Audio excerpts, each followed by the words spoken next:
Guys नमस्ते। अलिकति चिसोले हल्का घाँटी बसिरहेछ। म चाहिँ यो धुर्कोट गाउँपालिका एउटा पार्कमा छु, जहाँ चाहिँ यो युद्धको क्रममा शहादत प्राप्त गर्ने जनमुक्ति सेनाहरूको चाहिँ एउटा शालिग बनाएर राखिएको छ।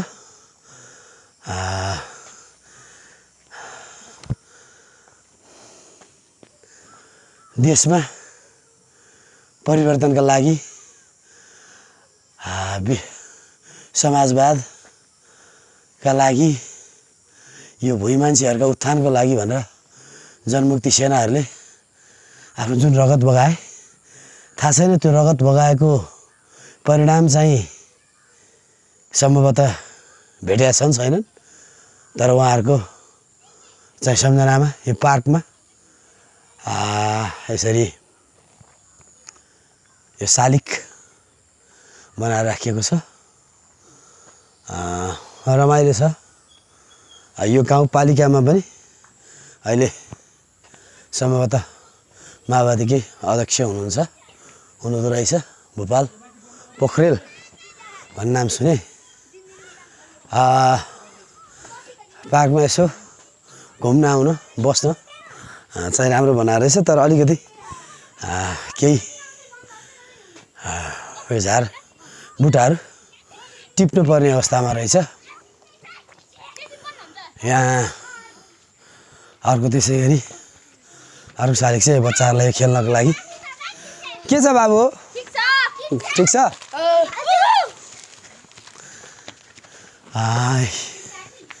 यहाँ पनि अर्को एउटा शालिग, जहाँ एउटा योद्धाले अर्को सम्भवतः घाइते वा मृतक योद्धालाई बोकेको चाहिँ शालिग बनाइएको छ।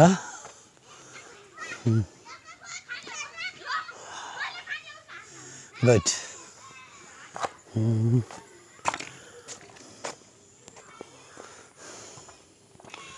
यो भाइ, यो पुरै यो धुर्कोटै भन्ने हो त? यो एरिया त राम्रो छ है।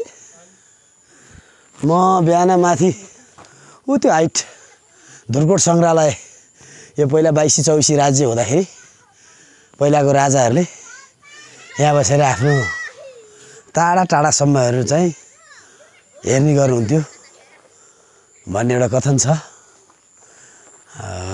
समग्रमा यो पार्क पनि राम्रो बनेको छ। अझ मुख्य पार्कमा जाँदैछौँ। यहाँ चाहिँ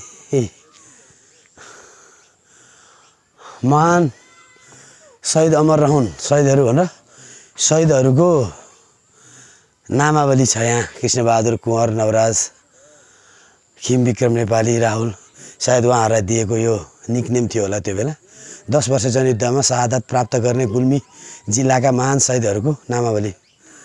भगवान् प्रभु परमेश्वर यो जति जनमुक्ति सेनाहरूले एउटा देशको लागि परिवर्तनको लागि, व्यवस्था परिवर्तनको लागि लड्नुभयो, उहाँहरूले लडेअनुसार सम्भवतः त्यसको न्याय चाहिँ भएको छैन। यो वीर शहीदहरूले जुन वीरगति प्राप्त गरे र उहाँको परिवारहरूलाई चाहिँ गर्नुपर्ने संरक्षण सरकारले सायद जनमुक्ति सेना नैबाट गएको सरकारमै पुगेको प्रचण्डले पनि सायद गर्न भ्याएनन् नै जस्तो लाग्छ मलाई। के हदमा त भ्याएकै होला, नभए उहाँको अनुयायीहरू आज पनि धेरै छन्। पार्कमा जाँदैछौँ हामी। यो धुर्कोट गाउँपालिका वाइड रेन्जमा छ। टाढा टाढासम्म चाहिँ पुरा बाढमा बस्तीहरू, घरहरू त्यही पुराना किसिमका घरहरू। अरू ठाउँमा चाहिँ भूकम्पले गर्दा लगभग यो पुरानो खालको घरहरू, बाँकी प्रायः कति ठाउँमा छैन भने यहाँ चाहिँ लगभग हामीले सबै पुराना खालका घरहरू नै देख्न पाउँछौँ।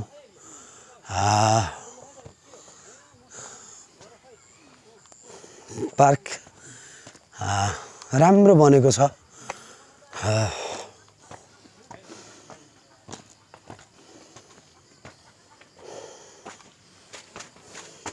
के छ बाबु बाबु कि नानी म नानी के हो नानीको नाम मेरो नाम आकृति मुखिया आकृति मुखिया कहाँ आएको म चाहिँ माथि त्यो सतपाग माथिबाट घर आयो खाजा खायो ल जाऊ है त आकृति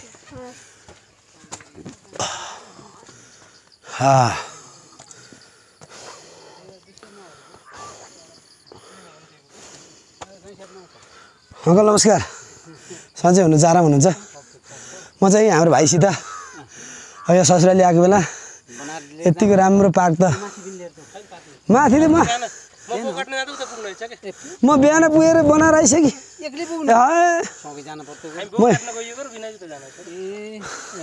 हस् अङ्कल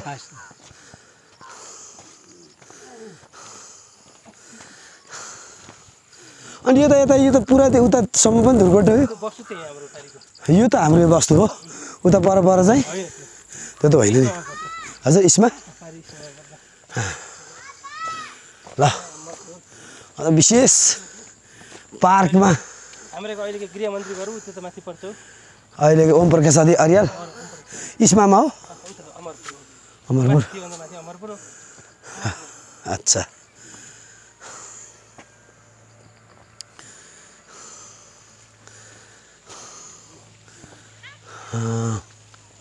साह्रै राम्रो पार्क बनेको छ यहाँ अब हामी पार्कभित्र प्रवेश पनि गर्दैछौँ यहाँ हे यार यो त छोरीहरूलाई लिएर आउनुपर्ने छ यार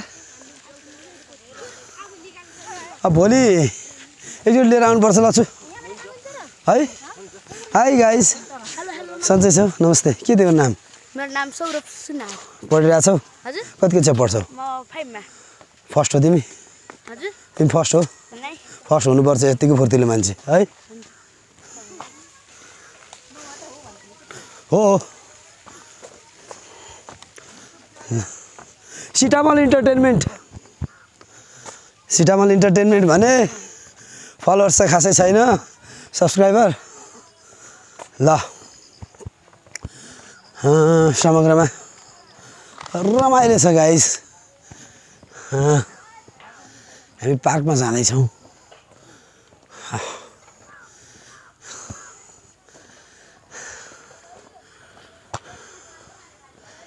राम्रो ठाउँ ल्यायो भाइले